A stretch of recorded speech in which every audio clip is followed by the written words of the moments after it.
WOD Briefing. Today is Friday, May 15th, and I'm here to take you guys through today's workout. Let's go ahead and start with your warm-up. You guys have a 1-minute plank hold, and then we're going to go to 3 different stretches. You guys have a 30-second pec stretch against the wall on each side. You guys have a 30-second wall hinge, and then you guys have a 30-second internal rotation stretch on each side. All right, after that, you guys are going to go to 2 rounds of 10 Cuban presses, 10 push-ups, 10 straight press, and then 10 bicycles on each side. So we got some stuff to get through today. Let's talk about that plank hold. You guys are going to be down on the floor. You can either get up on your hands or make it a little bit more challenging and go onto your elbows. However, we're shooting our heels towards that back wall, belly buttons pulled back towards your spine, and hips are going to be in line with your shoulders. You guys want to make sure you are as flat as a board as possible. All right? You guys need to raise the surface of that plank up. You can take it to a bench, box, chair, stool, whatever you guys have to elevate that surface your plank will be on. Next is your pec stretch. You guys are going to go for your hand against the wall. All right. Ideally, hands going to be in line with your shoulder.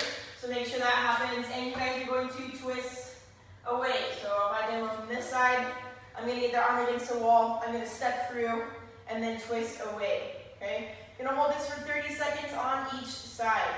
Next, I have a wall hinge. I'm going to get my hands up against the wall or some kind of surface like this.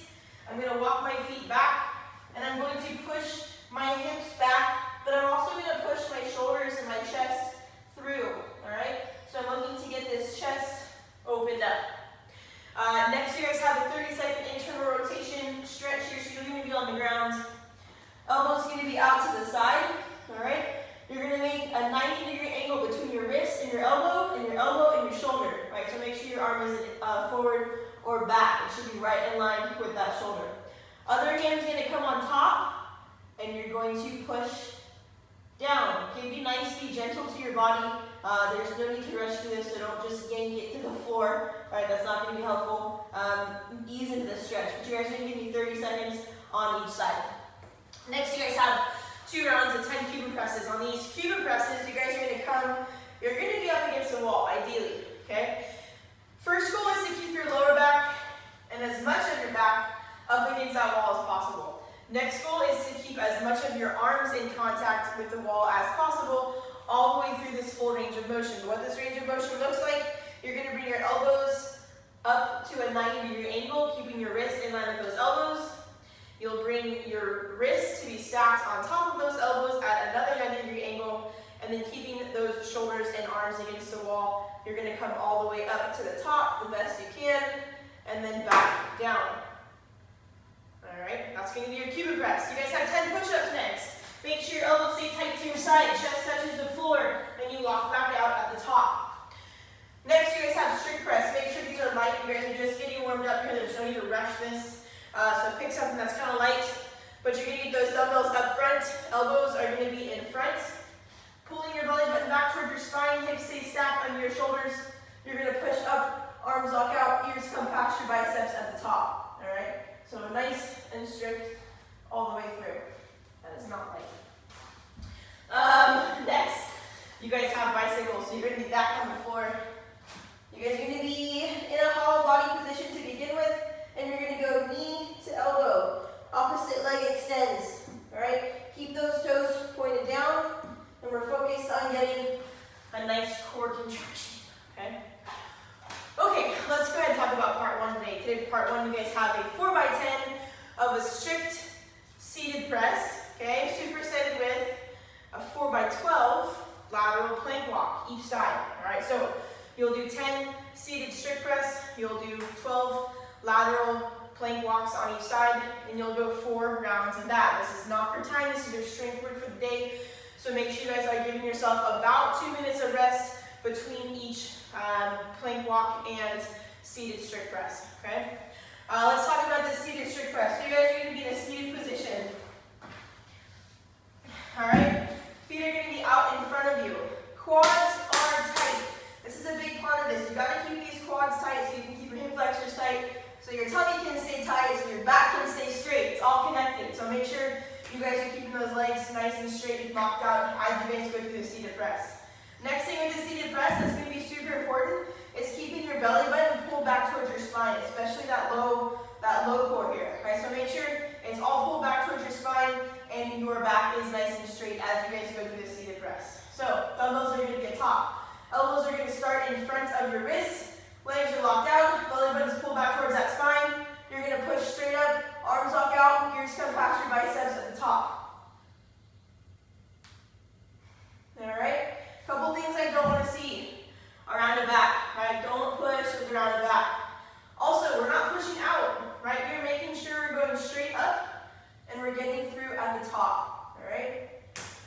So that's going to be your strict seated strict press. Next, you guys have your plank walks. You guys are going to be in a plank position. Okay? And you're going to walk your plank.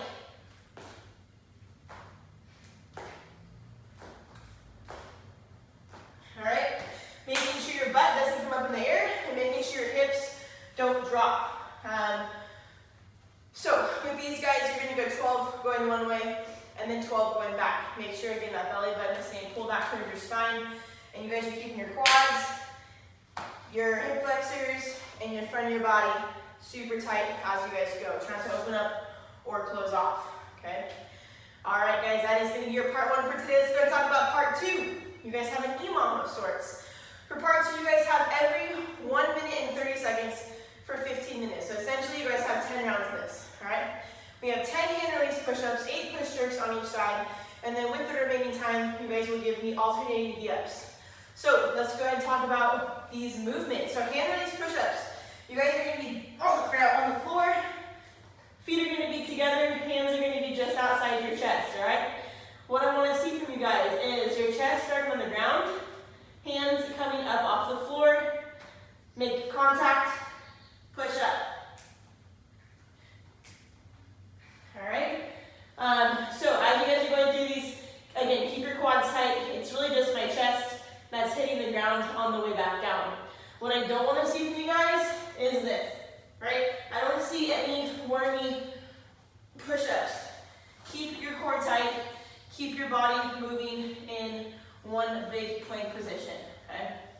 If we need to scale, we can scale to regular push-ups, or we can raise the surface of our regular push-ups. So we can take our push-ups up to some kind of elevated surface and do our push-ups there as well. Next, you guys have 8 push jerks. So the difference between a strict press and a push press is going to be the load that you generate with your hips. So you guys are going to have the dumbbell up top, elbows going to start in front. You will give me a dip, a drive, a drop catch, and a stand. So all together it will look like this. Okay, so we have a dip. Knees are going out, weight stays back in my heels, torso stays vertical. The drive, my hips open all the way up, and then I catch under that dumbbell with my arms locked out. Hips open all the way up, then I bring that dumbbell back down. Okay, that's going to be 8 each side. Last but not least, you guys have your alternating V-ups. You guys will start in that hollow body position. So feet together, toes pointed, arms are extended behind you, and chin is tucked to chest. We're going to take opposite hand to opposite foot. And we're going to return back to that hollow body position every single rep, okay? Couple things I don't want to see. Legs bent. You're doing this per stride. You guys bend your legs. You've made that movement easier. So focus on keeping those legs locked out, okay? If you need to scale that, you guys can scale to shin touches or alternating tuck-ups, okay? Also, I don't want to see you guys not returning back to your hollow body position. Okay, this is our starting position, and this is our ending position. If we just do this, right, it's not what we're going for. I want you guys to get that full extension and full contraction at the top. Your score today is going to be the total number of V-ups you accumulated throughout the entire workout. Good luck to you guys. If you guys complete this workout, feel free to comment your scores below. If you have any questions, again, comment away, and we'd love to get back to you guys. All right? Have a fantastic Friday, and I'll see you guys back here tomorrow.